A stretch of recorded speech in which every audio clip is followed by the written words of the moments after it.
Hello everyone. So today I'm going to talk about practical tips for treatment planning for cervical cancer from external beam to brachytherapy. My talk will focus on external beam, volume, dose constraints, and similar thing I'll talk about brachytherapy. This is basically summarize what I do in practice with respect to what is available in the evidence. So the topics I will cover is management of locally advanced cervical cancer. I will cover external beam dose and volume, technique and dose constraint, then 3D brachytherapy with hybrid applicator, the dose constraints, and the outcome. So I'll start with the case. A 46-year-old patient with cervical cancer with clinical stage 2B disease based on medial parametrium involvement.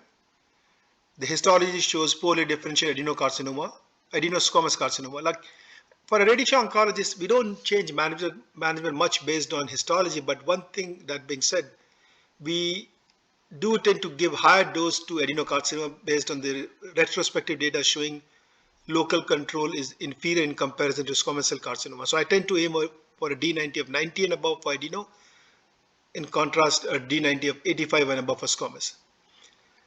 Now the FDG PETs which was done shows mild uptake in the cervix with some extrailiac nodes suspicious for metastatic disease. There is no evidence of any extrapelvic disease. The MRI pelvis also confirmed cervical soft tissue mass with extension to posterior fornix and parametrium. There was some enlarged extrailiac node suspicious for metastatic disease. So you can see this is T2 sequence MR. You can see there is bright T2 tumor in the cervix. You can see posteriorly there is some haziness here.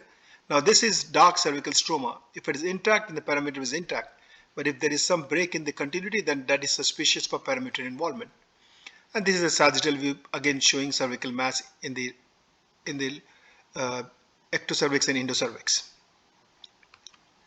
The PET scan showing some extrailiac nodes with mild uptake, borderline for metastatic disease, and uptake in the cervix. So patient has stage 2B cervical disease, adenosquamous histology, but if you consider node to be suspicious, then it could be stage 3C1 disease. So how do you manage this patient? Standard management, concurrent chemo-RT, followed by 3D brachytherapy, MRI image-based brachytherapy. They all get weekly cisplatin at 40 mg per meter square and try to give at least 5 of these cycles during the course of chemoradiation therapy. For external beam, what technique? I favor IMRT or VMAT with IGRT because of conformity and being able to give higher dose to the node safely and effectively. My external beam dose is 45 gray and 25 fraction. My nodal boost for this patient is 55 gray and 25 fraction. And I would do image-based brachytherapy, 7 gray times 4 fractions twice a week to complete the entire course in less than 50 days. The reason being, if you prolong the treatment beyond 50 days, then for each week, you have to increase the dose by about 5 gray, which is difficult. Otherwise, you compromise the local control. So first, for the simulation, I would do CT simulation with full and empty bladder scan, create an ITV.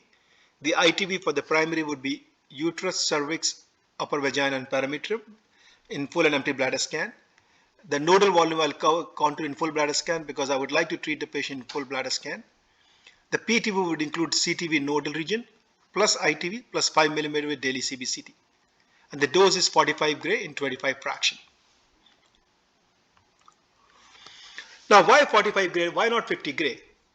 In the chemoradiation era, there is no data to suggest that we have better local or regional control for microscopic disease for EBRT dose more than 45 gray.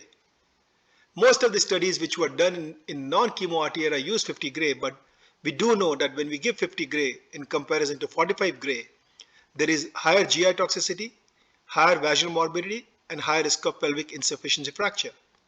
In the EMBRACE data, the grade 2 diarrhea was about twice as much in patients who got 50 gray versus 45 gray, like 19.9 versus 9.5%. Similarly, in the ARUS data, the D50 to the sacrum was almost 10% more, 40 gray versus 35 gray, which led to high risk of fracture in patients who got 50 gray versus 45 gray. And last but not the least, when you give 50 gray, your 60 gray isolated surface volume around the brachytherapy is almost like 30 to 50% larger. What it means is that you are you end up treating more rectum, bladder, and the surrounding organs without improving local regional control. And more importantly, you are then limited with what dose you can deliver with brachytherapy because of the rectum and bladder dose being delivered with external beam to 50 gray instead of 45 gray. Your local central dose also goes down. So because of this, a higher GI, higher vaginal morbidity, higher risk of fracture, and compromising the ability to give higher central dose, I do 45 gray and 25 fraction in my own practice. The other question comes up is what volume to treat. Now this patient had borderline pelvic node involvement. Now for patient with pelvic node positive disease, there is no great consensus and the practice varies. But one thing, there is general agreement that if you have a high common iliac node involvement, then following the principle of one level above the involvement, most of us would end up treating parotid region up to the level of renal vein. The question comes up is what do you do when you have external iliac or internal iliac node affected like this patient? And there is wide variation in practice.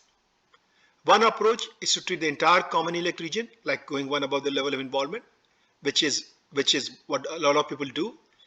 Other approach is to do laparoscopic nodal staging for the parotid node.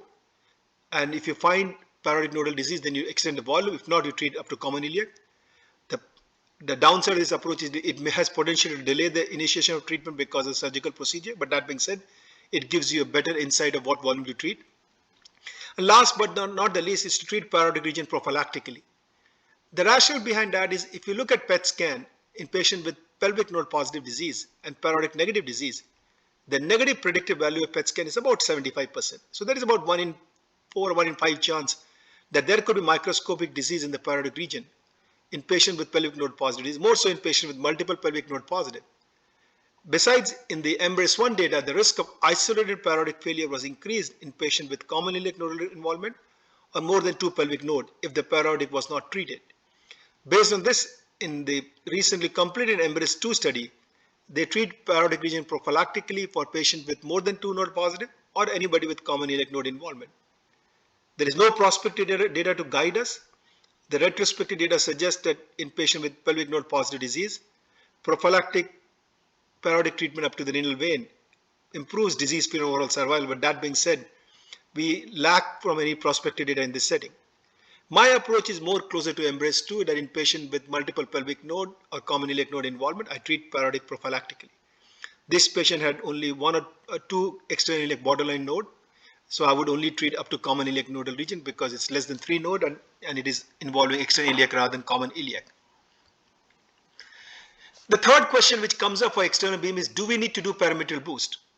In the era of image-based brachytherapy and IMRT, IGRT, I question the value of parametrial boost.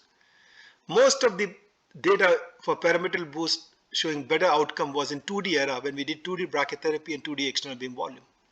Now we do adaptive brachytherapy, image-guided brachytherapy, and this interesting study where they looked at conglomerate of data from different practices to see what does parametrial boost with midline block does. It showed that it does increase the dose to IRCTV from 56 gray to 62 gray, but it comes at a cost. There is increased dose to bladder, rectum, sigmoid, which was increased by more than 50% of the boost dose in 4 out of 6 patients. Besides, the midline block contributed substantial dose to rectum, sigmoid, and bladder. And this parametrial boost did not significantly improve HRCTV coverage in patients with large tumor volume. It did increase the 60 gray volume, but then again, it did increase the dose to rectum, bladder, sigmoid, and small bowel. So in the era of image-based brachytherapy, the value of parametrial boost is debatable. It does increase the dose of critical organ, and it does increase the risk of complication because of higher dose of critical organs. In my own practice, since I started using image-based brachytherapy, I tailored off using parametrial boost, and now I don't use parametrial boost at all. And if somebody has residual parametrial disease, either medial or lateral parametrial, then I do adaptive brachytherapy using hybrid applicator. So I don't use EBRT parametrial boost in the modern era of image-based brachytherapy. Now, what dose to the node and what volume of node to be boosted? Now, the boost volume for affected node in my own practice is GTV node with 5 mm expansion with daily CBCT. The study from Lengard have shown that the coverage probability and with daily CBCT with margin of 5 mm around the node is adequate more than 95% of the time. You can cover the node adequately with 3D image cone beam CT guidance.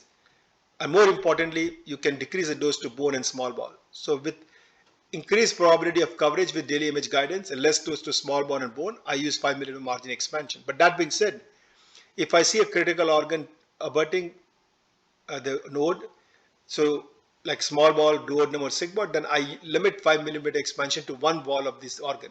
So I accept to some extent less PTV volume in the area where the node abuts or is small bowel, duodenum, sigmoid, where I limit my 5 mm expansion with some editing for limiting to one wall of this organ to avoid the risk of luminal stenosis and complications. Now, what dose to the node? Now, node could be boosted by sequential approach or SIB or simultaneous integrated boost. The sequential approach allows you to adapt the nodal dose based on the response after 45 gray. It can also allow you to calculate the dose contribution from brachytherapy. The brachytherapy contribution to external or internal node is between 2 to 6 gray depending on what applicator you use, what's the location of the node. Then contribution to common iliac and parodic region is almost negligible. The SIB method, which I tend to prefer, allows you to complete the treatment in overall less treatment time in 5 weeks instead of like 6 to 6.5 weeks. And we do know that whether you do SIB or sequential, if you give around 60 gray equivalent, the index nodal control rate is more than 90%. So I use 55 gray and 25 fraction for node close to external iliac or internal iliac region, and 57.5 gray and 25 fraction node further away like common iliac or parodic because there is no contribution of brachytherapy. Once in a while, if there is a large bulky node abutting critical organ, then I may do sequential boost, but that's infrequent in my practice. And the idea of sequential boost is to be, if I can reduce the dose of critical organ more than what I can do with SIB, I would favor that. Now, when you treat with SIB to the nodes and the nodes are close to say duodenum or small bowel, then you need to add additional constraints for that. The MD Anderson retrospective data showed that if you keep V55 less than 15 cc for duodenum, your risk of grade 3 complication is 7.4% or so. In my mind, that V55 or 15 cc is still very high. Whenever we looked at our own series of extended field, we found that the mean volume of duodenum receiving 55 gray in those with PA node involvement was less than a cc. And no patient had V55 more than 15 cc. In the Harvard series with no duodenal morbidity, the mean D55 was like 1.5 cc and mean D60 was about 0.4 cc. Recently, the Tata series, which combined GI malignancy and gynecological malignancy, showed that if B55 is more than 1 cc, the risk of grade 3 complication goes up. So in my own practice, I use B55 less than 1 cc. For the small bowel, I use B55 less than 5 cc. When you treat parodic region, the kidney also gets a dose. I've seen some people using mean dose of 15 or 20 gray for the kidney. In my mind, that's very high dose, mean dose to the kidney for incidental dose to the kidney for parodic region. Through hit and trial method, we have figured out that we can give with VMAT V16 less than 5% and your mean dose to the kidney comes around close to 4 or 5 gray. So I tend to use these constraints, B55 less than 5 cc for small bowel, B55 less than 1 cc for duodenum, and B16 for kidney less than 5%. For small bowel and duodenum, I make sure that B55 is limited to one wall of the small bowel and duodenum and it's not through and through or extending into the lumen to avoid the risk of luminal complications. And these are the dose constraints which we use for IMRT. Like you can see that, these are standard constraints. Some of them are copied from NRG GY006, but you can see I have added B55 less than 1 cc for duodenum, B50 less than 4 cc for duodenum from the Tata series, and then kidney 16 greater less than 5%. The bone marrow V20 less than 75 is acceptable, aim for 66, and 10 grade less than 90 is acceptable, aim for 85. And rest of them are more based on some retrospective data limiting the bowel bag, bladder, and rectum. The idea is to avoid hotspot in this region as much as you can and try to limit the 50% volume to less than 50% or so if you can, based on your organ at risk and your CTV, ITV, and the PTV. Now for the PTV, the coverage is very standard, 95 to more than 100%, but you accept up to 97. D97 more than 97%, but you accept up to 90. Now this last number of D, like the hotspot, in the modern era, you never get 115% so, except for the nodal boost volume. So the numbers are usually usually less than 110%. So you try to limit the hotspot to like usually less than 105, but you can accept some point dose to 100 as long as it's in the CTV. But that being said, these are all standard nomenclature and standard coverage for most organs and for most disease site. And the acceptable range is again very standard for most disease sites.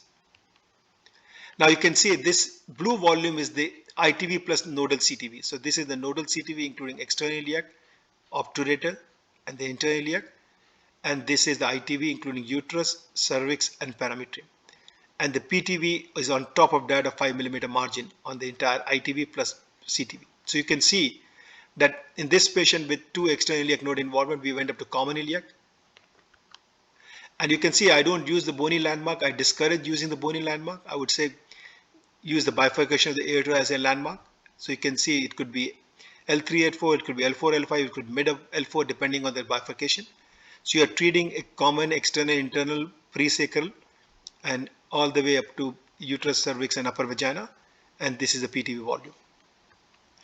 You can see the PTV gets 45 gray and the boost volume gets 55 in 25. This is the DVH. And again, you can see the boost volume is very conformal. There is no critical organ like small bowel or any other critical organ of concern in this patient. Now, this is a clinical goal. So I strongly encourage you to use clinical goal in your practice. You create dose constraints based on the published data, guideline, and institutional experience, and always assess the plan with respect to your clinical goals. The DVH is a good way of looking at plan, but you could sometimes miss things when you're just looking at the curves. With the clinical goal, you have color nomenclature of green being what you plan for, yellow is acceptable, and red is what you don't accept. And so that way you get a snapshot of all the critical organs and your target, and you can see the outlier and figure out whether it is acceptable or not. Like in this case, you can see the PTV high is your boost volume and the PTV low is your 45 gray volume. The only thing which is yellow is the D95 is instead of being 100% is like 97, 98%, which I said is acceptable. Then you have a 50% of bladder instead of giving 45 gray is getting 45.6. That's acceptable because it's still not hot. And the bone marrow, small bowel, femur, rectum, and spinal cord. So this is a good snapshot, good practice where you create your dose constraint, create a clinical goal. Once the dosimeter does the plan, he or she can show you the plan with respect to clinical goal, and you can see what are the outliers, and you can make a clinical judgment whether those outliers are acceptable or you want to change based on your clinical judgment of the case. Now, after completion of external beam, we start image-based brachytherapy in 6th week. We do MRI-based with and without hybrid applicator based on the need. We give 7 gray times 4 fraction twice a week, prescribed to HRCTV. So 2 fraction on 6th week, 2 fraction on 7th week. The other option is to give 2 insertion and give 2 fraction in each insertion. But when I do that, we do planning for the each fraction because of high dose you are delivering. And rectum, bladder, and sigmoid can change. So even though you are giving 1 insertion, you do repeat planning for the second fraction each time for each one of the 2 second fraction delivery to make sure your organ risk is not exceeding. By doing this, you complete the overall treatment time in less than 7 weeks, which I said is optimal to improve the probability of local control and decrease the risk of worsening of outcome. Sometimes I do 8 times 3 for logistics region after 45 gray. Then you could do twice a week with the same principle, 8 times 2, and the third week you can do 8 times 1 and you're done with it. So depending on the patient needs, logistics 7 times 4 or 8 times 3 are my 2 preferred regimen for image-based brachytherapy. The data from Canada, which compared 7 times 4 to 8 times 3, showed no difference in outcome. And the dosimetric parameters, including D90 and OAR dose, were either similar or better with 8 times 3. So that's another reasonable option. And following the principle of cost, efficacy, and the toxicity, probably 8 gray times 3 may be a better option in terms of equal efficacy, similar toxicity, and probably less expensive because of less visit. Now, why do image-based brachytherapy? I mean, helps you confirm the adequate placement. The false track perforation in the non-image-based brachytherapy have been reported to be 15 to 20%. By doing this, you make sure your your tandem, your needles are in the appropriate position. It helps improve the target coverage, which can improve local control. It helps reduce critical organ, which can help reduce morbidity. And rather than using one size fit model applicator, you can customize the applicator based on the need. And this way, you can ensure better coverage of the target or reduce dose to organ at risk based on individual patient's anatomy. So if you look at this meta-analysis of point A versus volume-based brachytherapy in Green Journal in 2022, the local control were improved by about 6% and disease-free survival was improved by about 12% with the use of image-based brachytherapy. There is no difference in overall survival and they did not report any difference in GI and GU morbidity. But that being said, there are data with image-based brachytherapy, like the French data where they compared CT-based versus non-CT-based, showing significant reduction in grade 2 and above GI and toxicity with image-based brachytherapy. So there are advantages, and like anything else we do in radiation therapy, we use imaging for all our external beam, all our SBRT. It makes sense to prescribe those to target which is well defined rather than to prescribe to a point which is variable. Now in the retro-embrace data, when they looked at the D90 of more than 85 gray, you can see the local controls were about more than 90%, except for larger volume where the local controls were inferior. For each 10 cc increase in HRCT volume, you need higher dose, which becomes harder with intracavitary brachytherapy alone. And you need some kind of adaptive brachytherapy to help you out. And last but not the least, which I mentioned before, that if you prolong your treatment beyond 50 days, for each week you prolong, you have to increase the dose, which is harder to do because of constraints from the organ at risk. So try to complete the treatment in 7 weeks if possible to avoid increasing the dose to the target, which becomes harder because of constraints. Now, what is the rationale for hybrid applicator? I mean, hybrid applicator by definition is a combination of intracavitary and interstitial implant performed either using specialized applicator or by freehand transvaginal needle placement to improve dosimetry, which can eventually improve the outcome. When the first generation hybrid applicator came with single rows of straight needle, it showed that dosimetrically you can extend the isodose line by about a cm beyond point A. So instead of 2 centimeter, you could do about 3 centimeter. Now with the newer applicator, which has oblique needles also, you can extend the isodose line by 2 centimeter or more. So around the tandem, you can cover 4 cm instead of 3 cm with straight and 2 cm without the needle. So in patients with moderate to poor response to external beam, where you want to extend the isodose line to cover medial or lateral parametrium, both some kind of hybrid needle helps you out.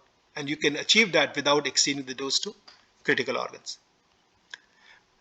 So if you look at the largest published prospective study on image-based brachytherapy, EMBRACE-1, more than 1,000 patients were treated, out of which about 43% had hybrid.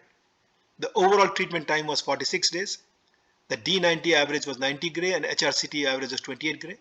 But look at the local control. In the modern era with image-based brachytherapy for all comers, that's a local control we aim for, 90% above. And risk of grade 3 and above complications were GU 7%, GI 9%, and fistula risk of about 3%. When they looked at the patients who got hybrid applicator, and they found in patients with distal parametrial disease, the hybrid applicator, in contrast to expectation that hybrid because of invasive procedure may cause higher morbidity, had low risk of grade 2 rectal and GI morbidity.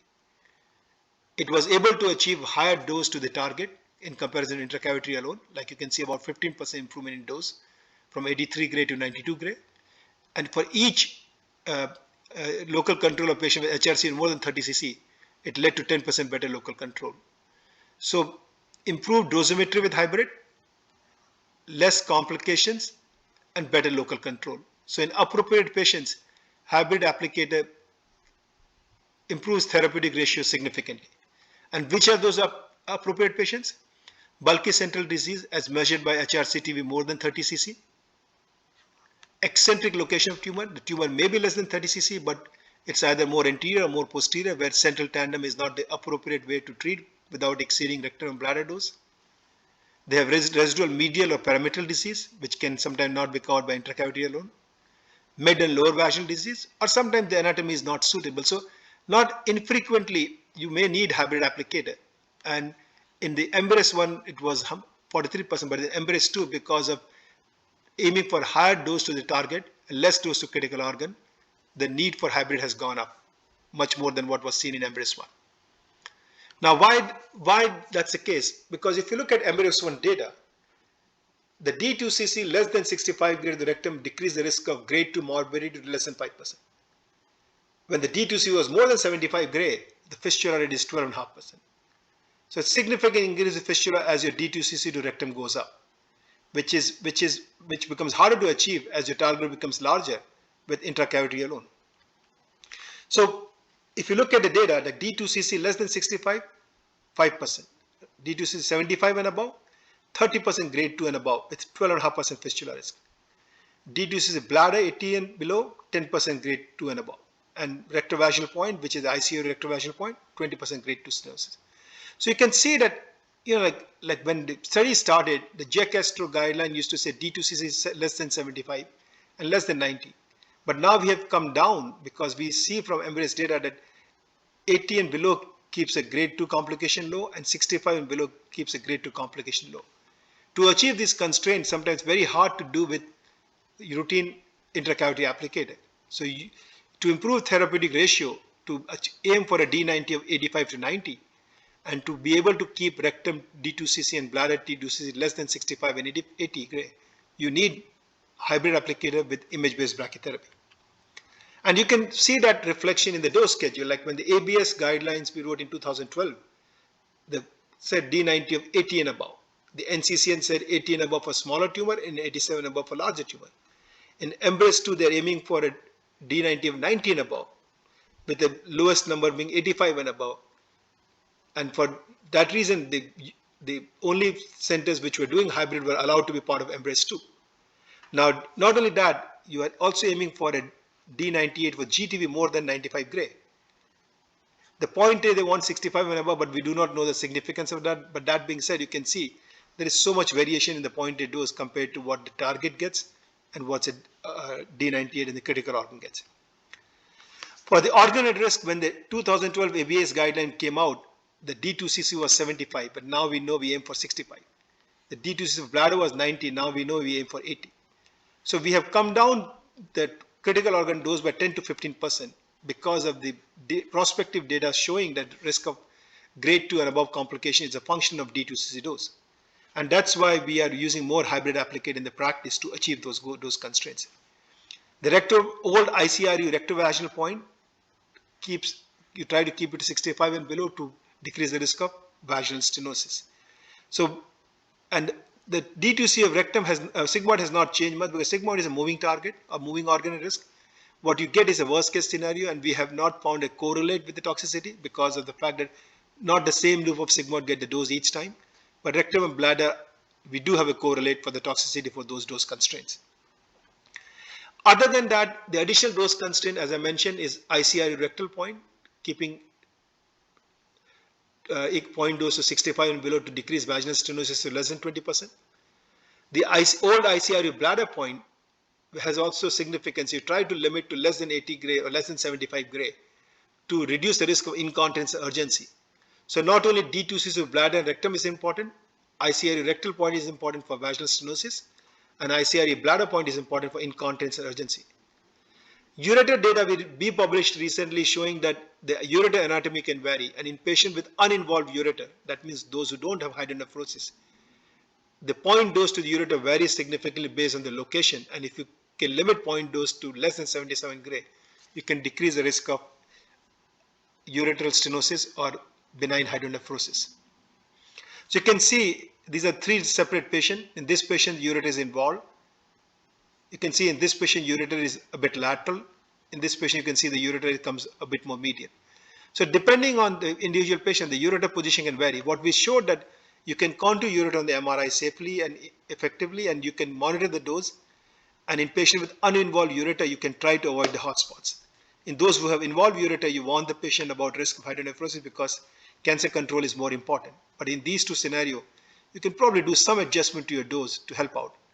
Especially when you use hybrid applicator and you use needle and your isodose line extend more laterally, you need to be careful of extending above and beyond what you need because other critical organs do come into place. So we did notice that in our own series of about 240 patients, risk of grade 3 ureteral stenosis was about 4.4% in patients with uninvolved ureter. And we found that if the point dose went above 77 gray, the risk went to almost close to 30%. So we concluded that dose to ureter limiting to less than 77 gray may decrease the risk of stenosis, but we need more data. What this tells us is that as we extend our isodose line laterally, and as we start using more hybrid applicator, we have to be careful about doses beyond what the organ we normally account for, like rectum, bladder, and sigmoid, because for uninvolved ureter, you don't want to create a hotspot there unknowingly, which can increase the risk of stenosis. Now, these are the two main, these are the two hybrid applicators. There are many other hybrid applicators. I just showed the two I have used in my own practice. This is the Aarhus applicator. This is the Venezia. So Venezia has a ring, split ring with ring channel, straight and oblique needle, vaginal cap, and template. Aarhus applicator has a tandem and a ring channel, but a ring template, but no ring channel. You have a oblique and straight needle, but no ring channel. But it does have a ring without the needle. So if you do first fraction of a ring in tandem, and you find a patient need needle, then you can use this ring applicator for the remaining fraction, but you have to compensate for the ring by the needle because there's no ring channel. It's important distinction between these two applicators in terms of how you plan the patient. So for these procedure, having a pre-treatment diagnostic MRI helps you out. It helps you do virtual simulation. You can figure out which applicator to use, whether to use straight and oblique needle, what depth of insertion. So a pre-brachy MRI helps you assess the response, assess the need of the hybrid or the type of applicator, helps you assess the number of needles you would need and the depth of the needle you need. Some people don't do pre-treatment MRI. They use the first fraction MRI to guide the needle placement of the remaining 3 or 4 fractions, depending on the number of fractions they do. Other approach is fine depending on what works for your practice. Anesthesia could be general, MAC, or sedation. Depending on scenario, we have used all of these. We use sonogram guidance. It could be transabdominal or transrectal. It's very important to use the ultrasound guidance both for tandem placement and needle placement. It reduces the false track and perforation to 1 to 2%. Without ultrasound guidance, a false tandem placement could be 15 to 20%. So there's one change in the practice I strongly recommend to have availability of transabdominal or transrectal ultrasound to help placement with the tandem and the needle. We do both CT scan and T2 sequence MRI with the applicator in place for the planning. First, we do a CT scan, and if I need to adjust the needle or applicator, I adjust the needle on the CT scan. Once I'm happy with the adjustment, then we do the T2 sequence MRI. We plan on the MRI, but sometimes some people do few CT and MRI and plan on the CT, but use MRI for counting the target volume. Either approach is fine, whatever works in your practice. The MRI reconstruction can sometimes be a challenge, especially for the needle. So there are some precautions you need to take. But that being said, fusing the two and planning on CT or doing T2 sequence MRI and planning on MRI, both are acceptable way of doing it. We use conscious sedation for insertion, Polocaine for paracervical block, and Toradol and Tylenol for post-procedure pain. And we try to complete the treatment in 3 hours or so. Now, if you are using a Vienna or the Venezia applicator, it has a guide gutter, and it has got so once you connect the guide gutter to the hole which you are going to use for the needle placement, that's very important. And then you mark the needle in 2 ways. First of all, you mark the depth you want to insert. So you say if you want to insert 2 centimeter, you can mark 2 centimeter or 3 centimeter, depending on the depth you want to insert. Average insertion is between 2 to 3 centimeter in my own practice. Secondly, you also label the needle, because once they are inside the patient and ring is rotated, the needles can come out of the vaginal introitus in crisscross manner. And if you do not know which needle is what, then you can create error in terms of planning and delivery. So having the marking done for the needle with the help of a physicist avoids that error. So this is an example of like patient has lateral parameter involvement. So I show you a plan with only straight needle. You can see the lateral parameter is underdosed. It's not covered adequately. And then you can see when we add the second row, it covers adequately. So you can see the second row helps with the coverage. So depending on the need, you may need medial and lateral row, but that all depends on either pre-treatment MRI or the first fraction MRI which you do for the planning. Now this is the Arus applicator. The ring is smaller, which helps you out. It's not a split ring, but there is no ring channel. So if you have to load the needle at the level of the ring to compensate for the lack of ring channel. It has got straight and oblique needle, and the tandem and the ring size is similar to what ring and tandem has. So you could do ring and tandem for the first fraction and use that for simulated planning for the remaining 3 fractions, or you can start with Arus applicator based on the need. So the straight and the oblique needle helps you cover both medial and lateral parametrial disease. So you can see this is straight and the oblique needle, just to show you schematic, and you can see there is no ring channel, but this just the hole for the needles. So this isodose line which you have created at the level of the ring is with the help of the needle, not with the help of the ring channel. So you can see this patient has medial parametrial disease. So we have 2 straight needles to help out with the coverage. Same thing, patient has very eccentric disease, more lateral than anterior and posterior. If you use only tandem, you'll end up treating more bladder and the isodose line will go more posterior. By using the needle, you can extend the isodose line more oblong than a classical pear-shaped volume. Again, patient has eccentric disease, more posterior disease than anterior, and also lateral parametrial disease. So you are using straight needle plus oblique needle to cover the lateral parametrium. So these needles help you offset the tandem, so you can cover the posterior disease and the lateral disease. So you can see this patient would never be covered optimally with tandem and cylinder ring alone, without affecting the bladder dose, rectal dose, and not being able to cover the lateral diseases which you can see. So the needle reconstruction is a challenge, and you should work with your medical physicist in this regard. So in the manual reconstruction, needle MRI is based on signal void. I mean, we don't use any marker because they're very expensive. So we use the signal void from the plastic needle trajectory. And sometimes what happens, if you're not able to reconstruct from the signal void, then we use the CT image as a backup to help with reconstruction. We routinely do CT scan as part of verification, help with the planning, because you want to make sure the tip of the needle is digitized correctly. Now say you have placed the applicator and on the CT you withdraw the needle. Sometimes it can create a void which can be seen on the MRI, and it can falsely make you believe that the needle position is at higher up than what it normally is. And this can also create error in terms of planning and delivery. So in situation like this, you always check with the CT scan to make sure your tip of the needle, your depth of insertion corresponds to what you measure on the CT, because CT you can see them clearly. On MR it could be a challenge. So you need to understand the limitation and the challenge with MR reconstruction. What technique are you using for reconstruction? Is it a signal void technique? And is the black void created by retraction creating error or not? And confirming with the CT scan the depth of the needle insertion would help you out. And we routinely do that to avoid that error. Now, the standard loading pattern is when you start with ICBT, you start with some standard loading pattern. It could be 60-40, 60% for tandem, 40% for the ring, or 50-50. And then you gradually manually decrease the dwell time. You don't use graphical optimization. You don't use inverse optimization. You manually optimize, because graphical optimization can make your dwell time change significantly. So I'd never use graphical optimization with ICBT or even with hybrid applicator. I use manual optimization. Now, as the data shows that the vaginal stenosis is contributed by a contribution from the ovoid and the ring, over a period of time in the waiting, the contribution from ring has gone down. So like the median vaginal loading is not 50-50 or 60, it's more close to 40-45%. And if you're using a hybrid applicator, then it is lower than that, because the vaginal loading is probably less than 30-35% of the total track time.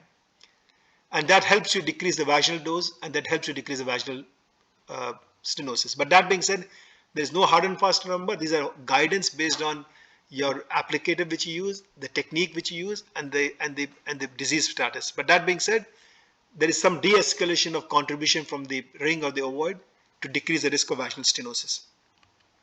Now, one other question I'm frequently asked is how much weighting to use from the needle. As I mentioned, like for that, the goal is to cover the target HRCT to 85 and above, and GTV 98 to 95 and above. So normally I would start with 10 to 15% of the tandem weighting with manual adjustment to get optimal HRCT coverage. But I can tell you in my own practice, I have not used any absolute upper limit if I need to load the needle to cover the target, especially if the needle is inside the GTV or close to the GTV or inside the tissue. If the needle is outside the tissue, then I get very reluctant of increasing the weighting. And if the needle is close to the organ at risk, then I would avoid it or use very minimal weighting. But that being said, use the principle of about 10 to 15%, but that's not an absolute principle as long as uh, my needle is close to the GTV and I'm increasing the weighting to improve my coverage. The reason why these guidance are there is because there could be increased risk of stenosis, necrosis because of high weighting of the needle, especially if they're outside the tissue. So you have to be very cautious about the location of the needle. If they are right in the parametrial vessel, then I would not probably use that kind of weighting. But if they're in the cervix, they're in the GTV, I have used more than 10 to 15% weighting if I really need to do it. But as a general rule, I tend to follow that, but it's not an absolute rule. The other rule is, unless the vagina is involved, you do not load the needle below the ring. If you do not take precautions and not cautious about it, you may digitize the needle all the way down and you may load more than what you need. So you can discuss with your physicist to make sure the needle position is not loaded beyond the ring, below the ring, to avoid unnecessary dose to vagina, which can lead to stenosis and other complications.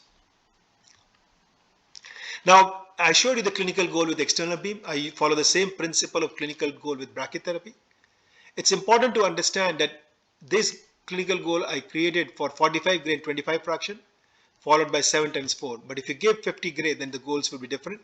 If you give 8 times 3, the goals will be different. If you do 6 times 5, the goals will be different. After 45 gray, if I do 7 times 4 and follow this constraint, then my eventual D90 for HRCTV is 85.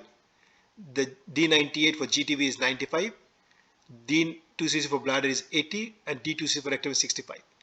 So if I see green and I'm happy with my weighting and the optimization, then I know I've met the constraint. Now, if some of it is not green, say the CTV is yellow or red, I'm having underdosing, then you have to figure out how much you increase the dose to the critical organ to meet that constraint. Sometimes you do that for the first fraction and then you compensate that in the remaining 3 fraction by adjusting the applicator, adding more needle, or making the placement of the needle a bit more accurate based on what your target is. So doing adaptive brachytherapy helps you there also. The first fraction is not the end of all. You can always adjust your dose and your applicator and your needle placement for the remaining fraction to achieve what you want to achieve. So this gives you a snapshot of what is going to happen in 4 fraction if you achieve this. But if you're not able to achieve what you want to achieve, then you can always adjust it for the remaining 3 fraction. And that's an important advantage of adaptive brachytherapy and doing imaging for each fraction and doing MR planning for each fraction, which helps you optimize the coverage or reduce the dose of critical organ in a cumulative manner rather than for each fraction as can happen in some patient based on the placement of the applicator or the anatomy of the disease. Now, whenever you do hybrid applicator, you have to be cautious about increased risk of vaginal bleeding. The risk of bleeding could be 5 to 20%. It tends to be more with the oblique needles because they are closer to parametrial vessel. When I take out the needle, I take out one needle at a time, take out very gently. I do not take out the entire applicator at one time because of shearing effect, it can cause more bleeding. Most of the time bleeding is small and self-limiting. Sometimes you need gauze packing. Sometimes you need to use some kind of agent to stop the bleeding. And if it's significant, then you might need to take the help of your gynae-oncologist surgeon for suture placement or surgical intervention. In our own practice, I have had one patient who needed embolization for oblique needle, but that being said, you need to have resources available to manage a complication, especially when you start doing more needle placement in your practice. It does have potential to be close to rectum, bladder, or sigmoid. If that happens, you can retract the needle at the time of CT. That's what I do normally. If I see it close to critical organ, I would retract at the time of the CT scan. And if it is still close, I would not use the needle for any kind of weighting or loading to avoid critical organ overdose. In the setting of organ puncture, sometimes you could use prophylactic antibiotic like metronidazole or ceftriaxone for bowel perforation or Cipro for bladder. I use it selectively. There is no good guidance in that regard. But if I'm concerned about it, I would do it. Whether it is overkill could be, but that being said, you make a clinical judgment based on the extent of perforation, and especially if the needle is going to remain with the patient for some duration as you're doing multiple fraction treatment. It may be more important in that setting. So in summary, intracavity brachytherapy alone cannot achieve acceptable target coverage or OR constraint in some patients, especially in patients with HRCT more than 30 cc, eccentric disease, residual pyramidal disease, or vaginal disease.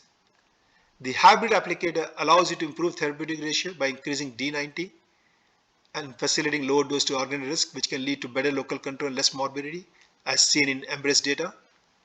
It requires careful planning prior to the implant with integration of 3D imaging and necessary precautions for any inadvertent complications. And the modern applicators have made access to hybrid brachytherapy easier, and that's one of the reasons why its use is going up compared to template-based plan. It is easier for an individual to perform the procedure in a more guided environment with integration of 3D imaging. So last slide, if I have to conclude the management of cervical cancer patient, for external beam I use IMRT, IGRT with a dose of 45 grain 25 fraction for prophylactic region. For target volume I do ITV, which includes primary, cervix, uterus, vagina, parametrium, full and ample bladder, plus CTV nodes with 5 mm margin for PTV with daily CBCT. For the nodal boost, I give 55 grain 25 fraction to the pelvic node and 57.5 grain 25 fraction to common iliac or parodic node with 5 mm margin with some editing with daily CBCT. I use clinical goals to help optimize and make the plan uniform, especially some of these patients may come back for external beam in your own network and then come back for brachytherapy to your side. So having optimal and uniform way of planning and dose delivery helps you out.